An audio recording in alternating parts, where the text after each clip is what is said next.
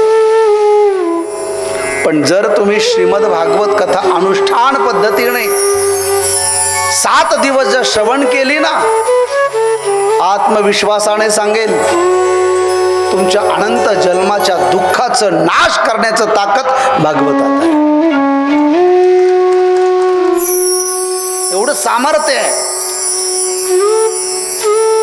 पण बिना भाग्याची श्रीमद भागवत कथा ऐकायला मिळत नाही. मी बोलून गेलो, या काटे कॉलनीमध्ये या पूर्ण परिसरात लोकसंख्या कमी आहे का? मग ऐकायला मुठभरच का येतात? त्याचं कारण आहे, सोन्याच्या दुकानात फारशी गर्दी नसते. आणि सोन्याचा विषय तुमचा प्रिय आहे. तुम्ही कधी ऐकलं का की सोन्याच्या दुकानात फार वेटिंगला राहावं लागतं? नाही. त्याचं कारण आहे, सोनं घेणं हे प्रत्येकाच्या हिमतीचा विषय नाही आहे. जो गर्भश्रीमंत असेल तोच सोन्याच्या दुकानात जाऊ शकतो. भाजीपाल्याच्या दुकानात गर्दी असते. प्यारशी बोलो, राधे राधे. जरा जोरशी बोलो ना.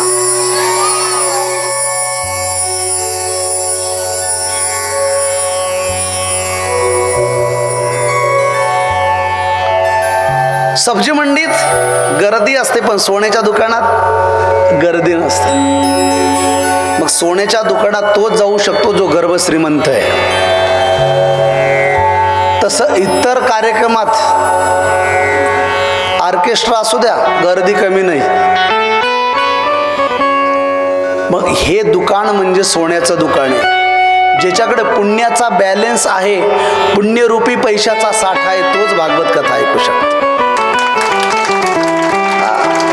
बाकीचे निमित्त आहे, आम्हाला यायचं होतं पण नाही जमलं, शक्य नाही.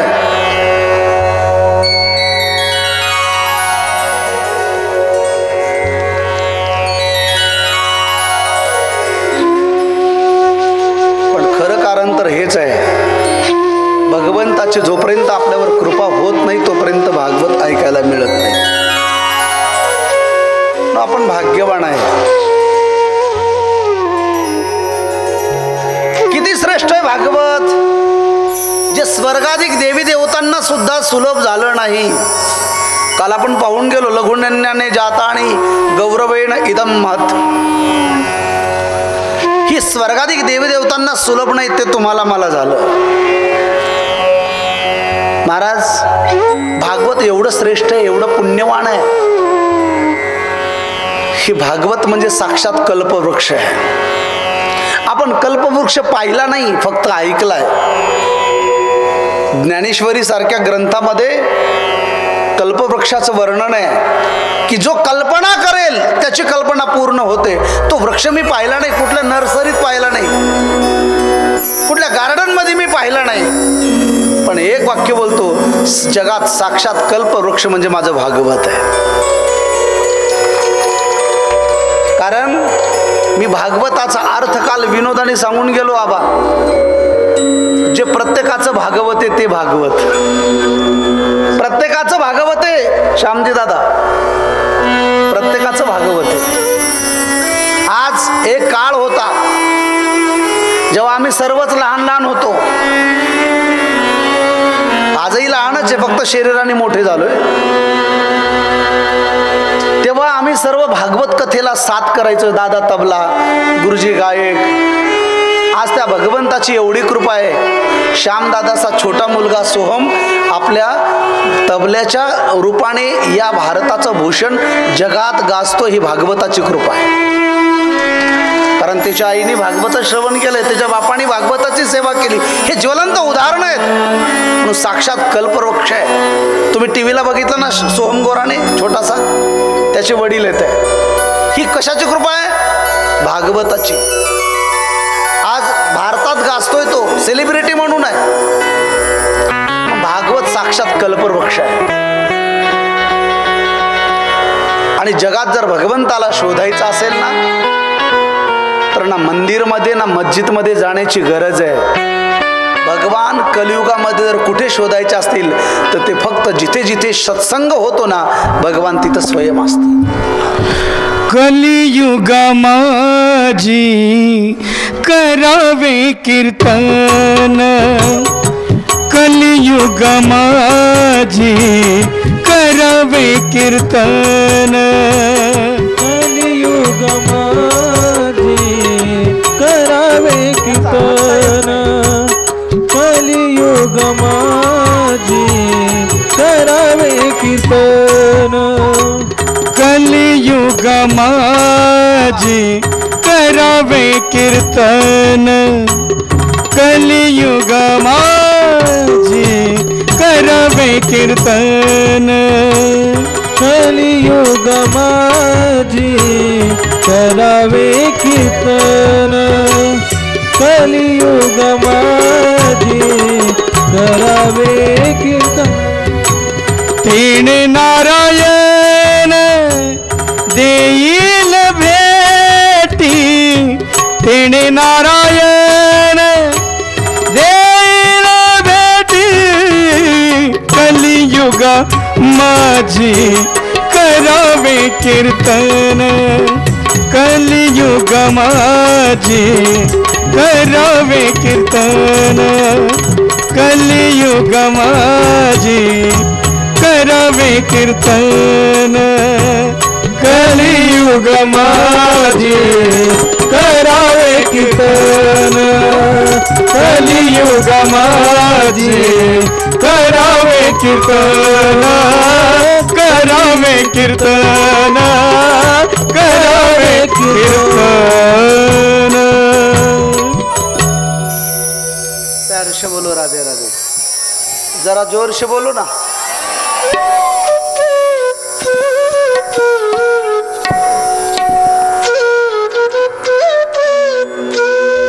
कलियुगामध्ये भगवंताला शोधायचं असेल तर साक्षात भगवान कथा कीर्तनात असतो.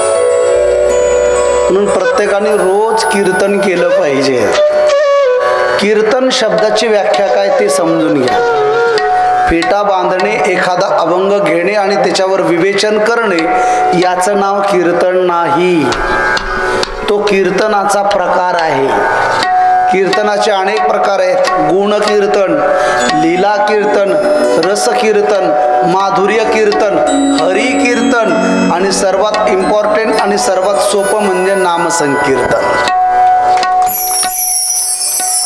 हे कुणीही करू शकतं, कुणीही करू शकतं. श्रीमद भगवद्गीतेचा पुरावा देईल. सततम कीर्तयंतो माम यतंतश्च दृढव्रतः.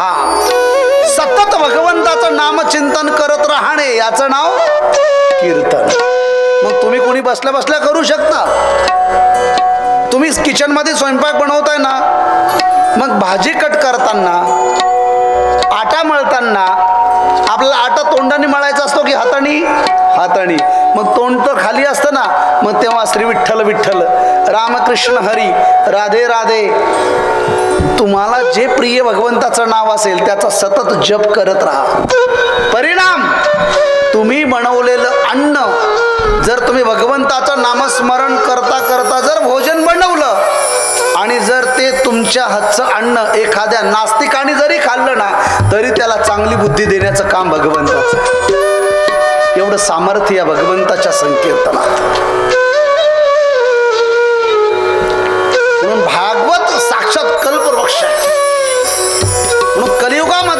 स्वतःचा उद्धार करून घ्यायचा असेल, कलियुगात जर जीवनाचं सोनं करून घ्यायचं असेल ना, तर श्रीमद भागवत.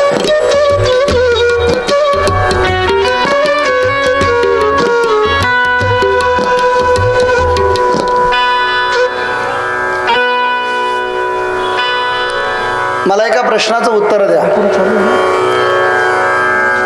गावोगावी भागवत, रामकथा, शिवपुराण, गणेश पुराण, भागवत कथा आयोजन केलं जातं.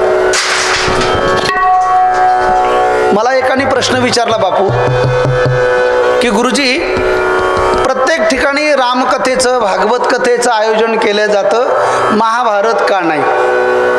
कारण महाभारत पण कथाच आहे ना. मग महाभारताचं कथा का आयोजन केलं जात नाही?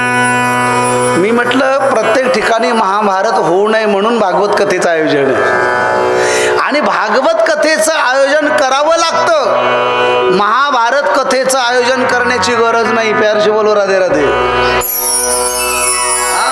त्याचं कारण सांगतोय का? आता भागवत कथा करणं म्हणजे सोपं नाही. उत्तम दर्जाची साऊंड सिस्टीम पाहिजे, उत्तम दर्जाचं म्युझिशियन पाहिजेत, साफसफाई, स्वच्छता, व्यासपीठ, ऐकणारे श्रोते सुद्धा उत्तम दर्जाचे पाहिजेत. केवळ टाइमपास म्हणून कथा ऐकायला येऊ नका. उद्यापासून नाही आला तरी चालेल, पण ऐकायला येत असताना जीवनाचं सोनं झालं पाहिजेत. या भावनेने या. विनाकारण यायचं, लेकरं सांभाळायचे, घरी पोरं पोर करतायत म्हणून नका येऊ.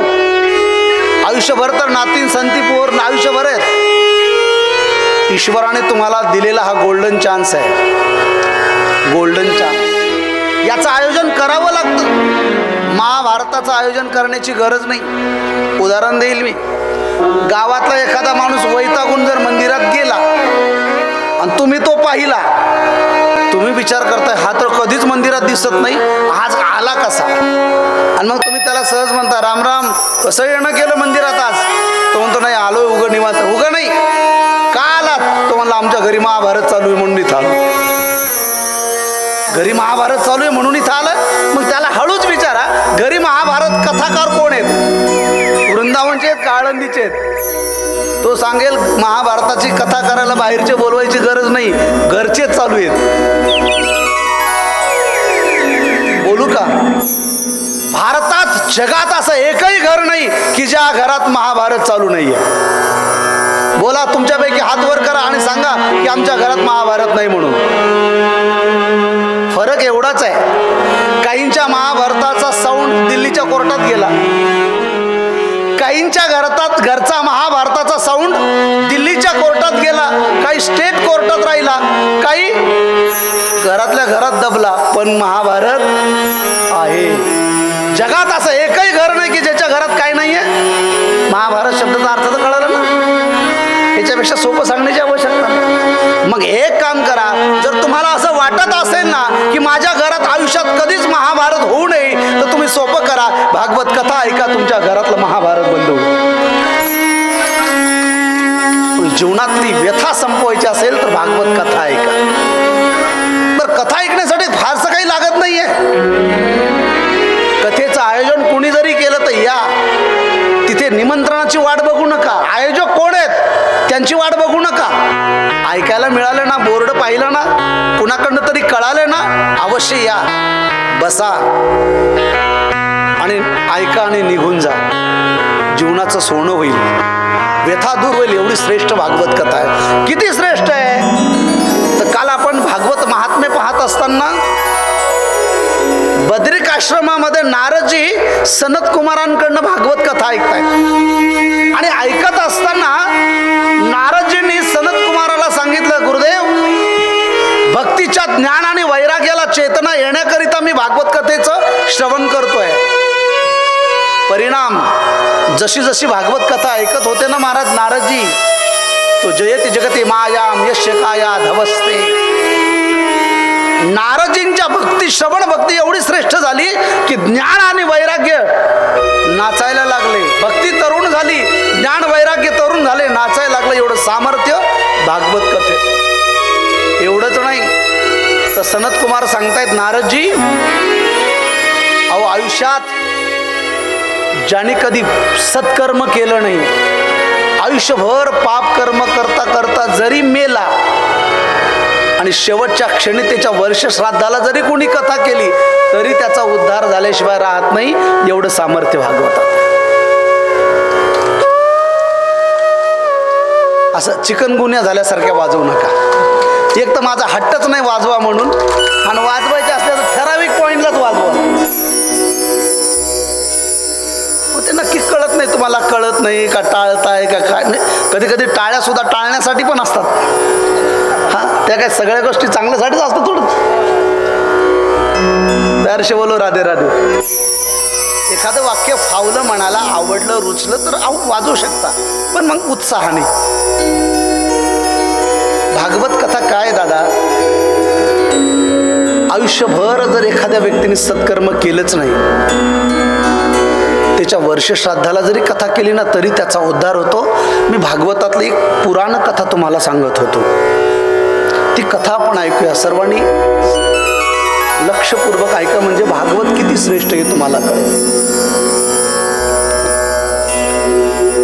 शौनकादिक ऋषींना सुज्जी सांगतायत महाराज, नारदजींना सनत कुमार सांगतायत ऐका. तुंगभद्रा नदीच्या किनाऱ्यावर एक आत्मदेव नावाचा विद्वत विद्वान ब्राह्मण राहत होता.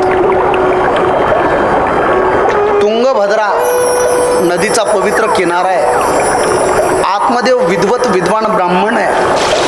जर त्या आत्मदेवाच्या जीवनाची हिस्ट्री पाहिली, स्टोरी पाहिली तर आपल्या लक्षात येईल की भागवत किती श्रेष्ठ आहे.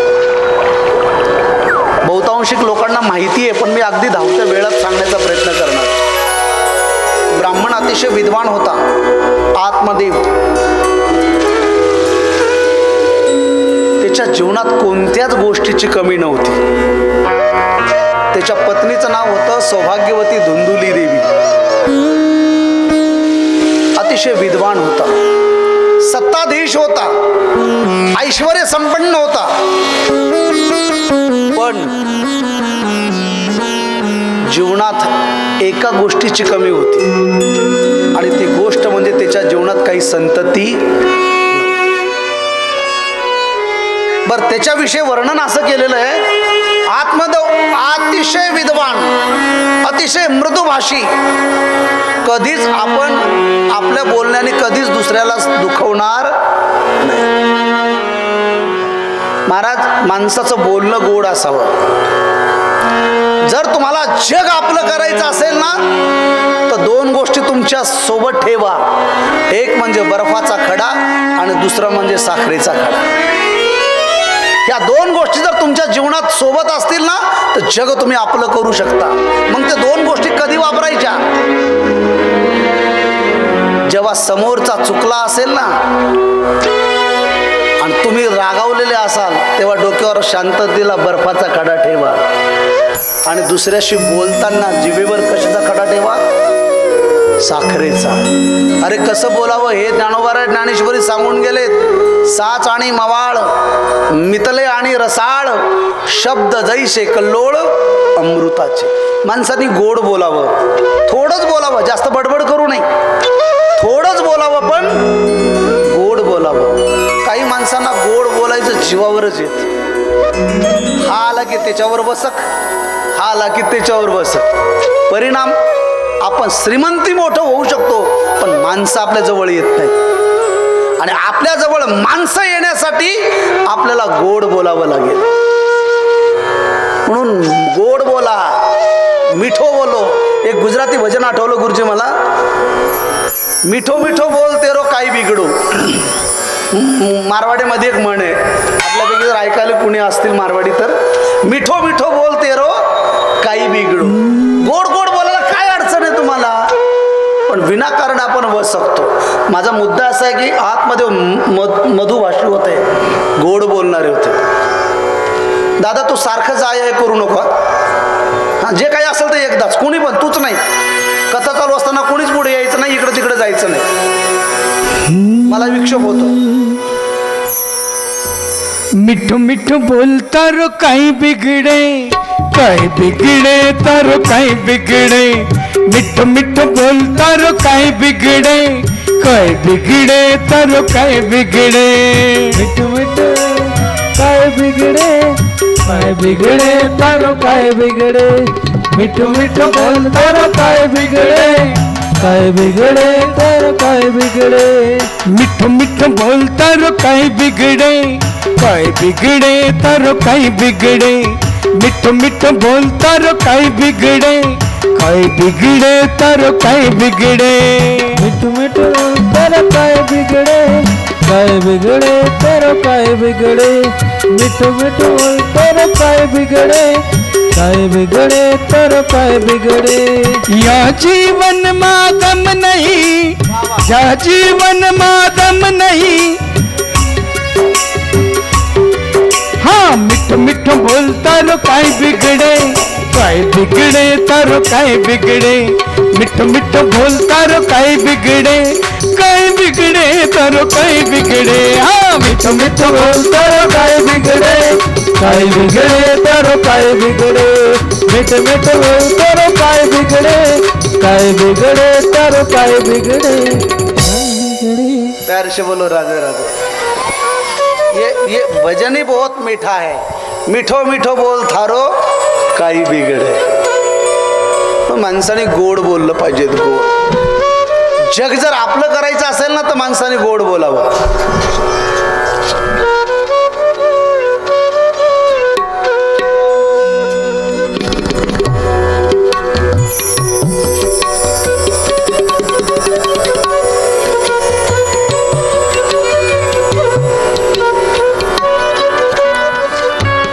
आत्मदेवाचं जीवन चरित्र आपण पाहतो। मला टावर खालीच रीजन नाही,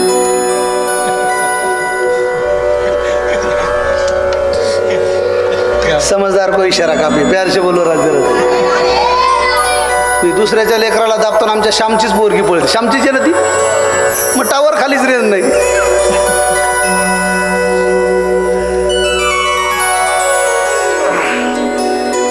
ए तुझा पप्पा कुठे आहे का बाई? जा पप्पाला शोधून आण, जा पप्पाला शोधून आण। श्यामची जे ना ती। प्यार से बोलो राधे राधे। जरा जोर से बोलिए ना। जीवनामध्ये माणसाने गोड बोललं पाहिजे, गोड। आणि जी माणसं गोड बोलतात ना ते आयुष्यात कधीच उपवाशी राहत नाहीत।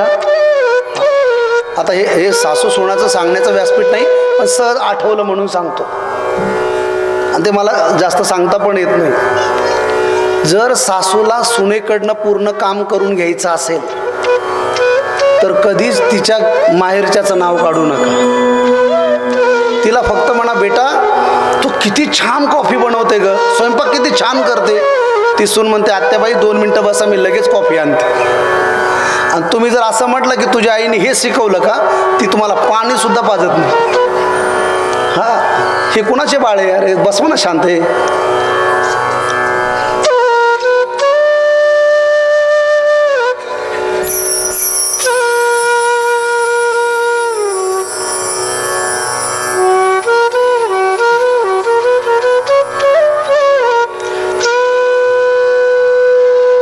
बोलताना व्यवहारात सुद्धा गोड बोललं पाहिजे। तुम्ही कधी बघा,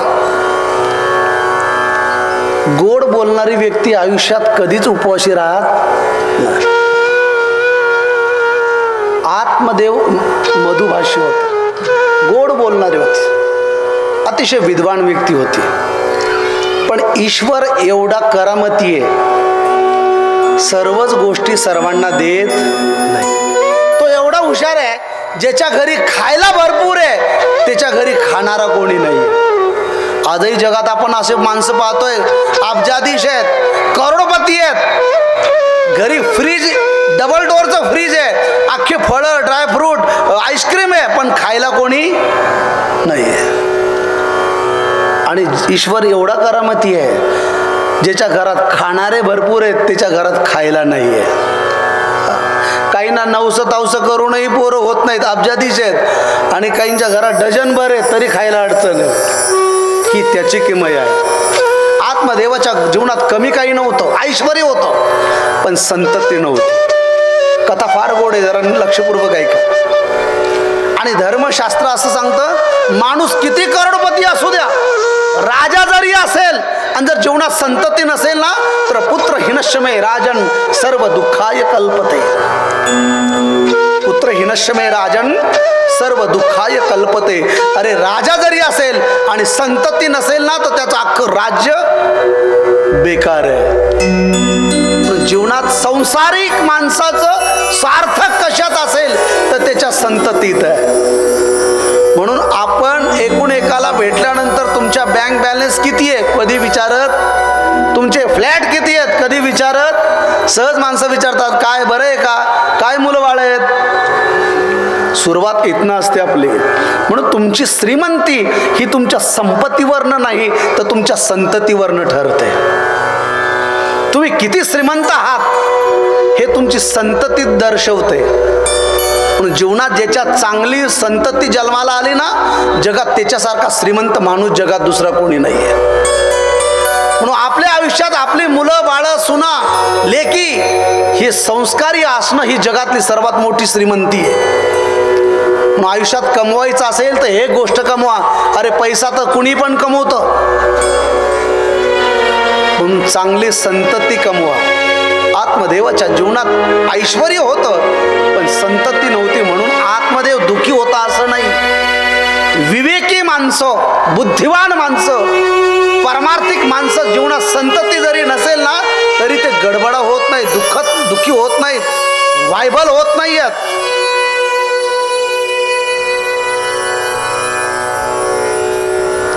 आत्मदेवाने शांत विचार केला, काही हरकत नाहीये. जगात संतती नाहीये ना,